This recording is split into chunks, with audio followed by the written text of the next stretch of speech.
prima data utile. Va bene, ok.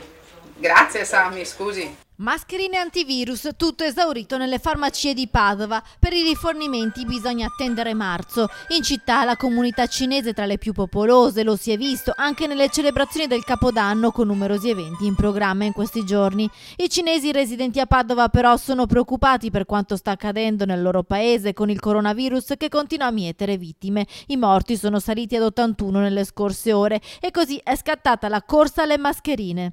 Al momento si fa fatica a trovarle, specialmente quelle che limitano l'assorbimento delle polveri e qualcosa, ma è molto difficile. Abbiamo sentito anche varie ditte proprio in questi giorni e non ne hanno neanche loro e neanche i grossisti che forniscono le farmacie. Chi le acquista? Specialmente popolazione cinese che poi le spedisce a casa.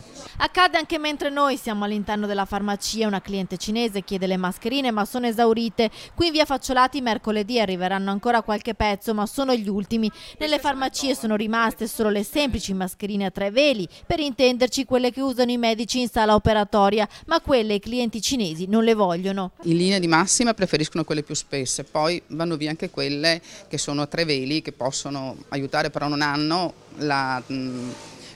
non sono importanti come quelle più grosse. Chiedono solamente quelle più spesse con la classica forma conchiglia, ma oramai sono introvabili anche all'Arcella e in centro storico. In una farmacia a pochi passi del comune sabato una cliente cinese voleva fare una donazione di 500 mascherine da spedire in patria, ma erano già terminate. Vista la mole di richieste e le forniture che scarseggiano nei magazzini, Federfarma Padova ha cercato di mettere in rete tutte le farmacie della città. Noi abbiamo attivato come federazione una mail per presso tutte le farmacie, tipo la ricerca del farmaco urgente, per poter vedere le farmacie che hanno disponibilità ancora di queste mascherine.